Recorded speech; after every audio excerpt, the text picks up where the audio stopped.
Halo teman-teman, ketemu lagi sama saya Adi dari Abis Performance. Hari ini kita mau refresh dalemannya MT25 tahun 2000 berapa ini? 15. Tahun 2015. Dia kilometernya udah 30.000 lebih.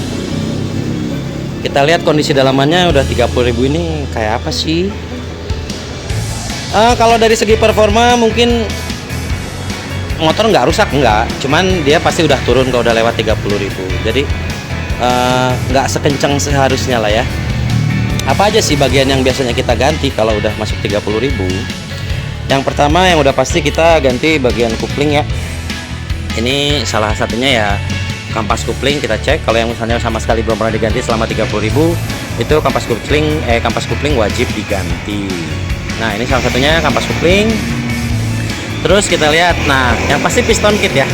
Kita lihat ini kondisi piston kit setelah 30.000 plus kilometer pemakaian. Ini dia berapa tahun? 2015 berarti berapa? 7 tahun ya. 7 tahunan. 7 tahun ya, mau 8 tahun. Ini kondisinya kayak gini guys. Ini ringnya udah pada bocor, gosongnya udah sampai ke bawah. Ininya udah kemakan, udah lumayan habis. Terus berikutnya yang udah pasti blok silinder ya. Blok silinder itu kita ganti baru. Jadi piston kit, kampas kupling, blok silinder kita ganti baru juga, biar jos semuanya, biar enak lagi. Karena takutnya si blok pistonnya udah ngegentong. Kelihatannya sih mulus, cuman biasanya itu udah agak ngegentong. Jadi ada oli nyangkrung yang terlalu banyak ya di bagian boring. Nah itu yang bisa menyebabkan kadang-kadang ngebul. Selanjutnya ke bagian atas. Oh ya, ini kita ganti juga sama lidah tensionernya, karena kalau udah 5 tahun pasti udah di atas 5 tahun pasti kalau karet-karet udah mulai getas ya, udah mulai keras, udah mulai ngebatu istilahnya. Jadi udah keras banget, itu udah nggak fleksibel. Ini kita lidahnya kita ganti dua-duanya. Lidahnya kita ganti dua-duanya. Nah, untuk bagian atas apa aja sih? Biasanya kita kalau refresh bagian atas, oh ya itu dia masuk sama rantai ketengnya juga ya, rantai camshaftnya kita ganti juga. Nah kalau bagian atas ini biasanya kalau saya itu gantinya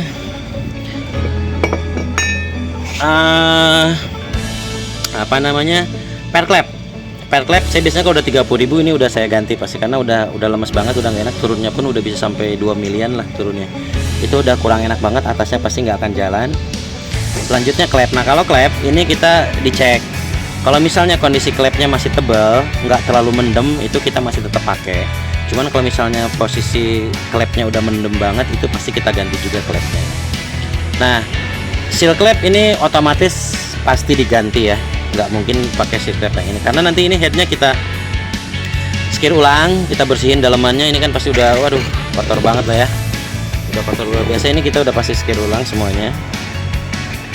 Dan packing yang pasti diganti, packing atas, packing bawah itu kita ganti baru. Terutama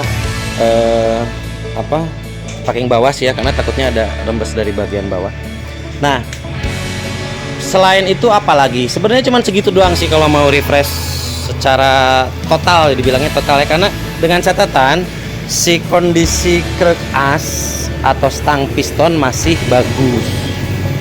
Kalau ini misalnya masih bagus, masih clearance-nya masih normal semuanya, kita nggak perlu ganti metal-metalnya. Dan sebenarnya kalau kondisi motor normal bagus semua, itu metalnya tuh sangat-sangat sekali jarang kejadian sampai hausnya parah. Paling biasanya piston kit, blok, sama bagian atas keteng. Saya ulang.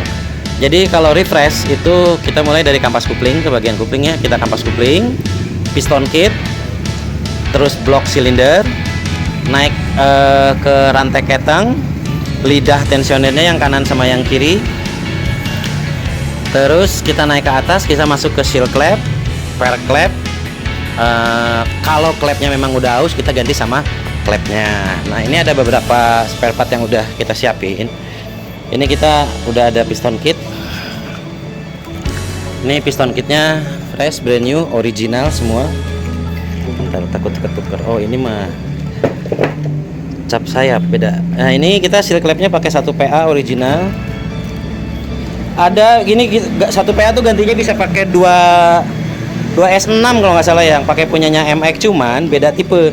Kalau yang 1PA ini bawaannya dia adalah seal clamp-nya besi, seng lah ya, seng, jadi lebih keras, lebih mantap daripada yang kalau kita pakai punya Jupiter MX atau Vision yang 2CI kalau nggak salah, 2C1 ya kalau nggak salah, saya lupa. Ini bisa, cuman sebaiknya kita pakai 1PA. Nah selanjutnya ini lidah tensioner. Lidah tensioner ini ada dua bagian. Ini yang bagian sebelah kanan dan bagian sebelah kiri. Biasanya yang cepat aus itu yang sebelah kiri. Ini biasanya dia kemakannya di sini. Ini apa, kemakan di daerah sininya ini karena dia neken rantai ya. Ini lumayan banyak. Nah ini harus kita ganti juga.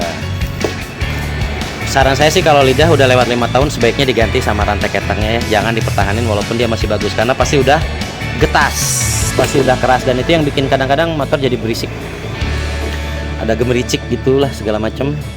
Dan yang terakhir pasti kita setelah setelah skir dan macam-macam, kita harus setting SIM lagi. Nah nanti paling ada tambahan, cuman kalau setting SIM nanti terakhir kan, jadi kita nggak bisa langsung beli sekarang SIM-nya.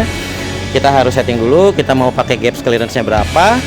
Setelah ketahuan baru kita bisa memilih SIM yang tepat berapa. Oke, gitu aja. Apa ya, tips kali ya, tips apa aja yang harus diganti pada saat kita refresh engine. Itu mungkin kalau sama biaya total segala macam bisa sampai kurang lebih 4 juta 5 juta kali ya, tergantung sih. Tapi setelah refresh ini kita bakal tidak lagi mengalami gangguan apa-apa selama kurang lebih 3-5 tahun ke depan. Jadi aman. Jadi sekali turun mesin, kerjaannya sekali tapi diganti semua, itu jauh lebih enak daripada kalau kita nyicil sepotong-sepotong. Karena makin sering mesin dibongkar, tingkat kepresisiannya akan menurun. Walaupun kita menggunakan kunci torsi dan segala macam, itu tingkat kepresisiannya akan menurun. Jadi sebaiknya jangan terlalu sering bongkar mesin. Makanya kalau ganti part sekali jalan langsung beres gitu guys. Oke, untuk video refresh engine-nya segitu aja. Kalau ada pertanyaan jangan lupa diketik di kolom komentar. Apapun insya Allah akan saya jawab. Mungkin nanti bakal kedepannya ada video tips and trick lagi ya mengenai refresh engine ini. Jangan lupa di like, di share, sama di subscribe. Sampai ketemu di video berikutnya guys. Jangan lupa kalau naik motor selalu pakai helm dan stay safe terus di jalan. Assalamualaikum warahmatullahi wabarakatuh. Dadah.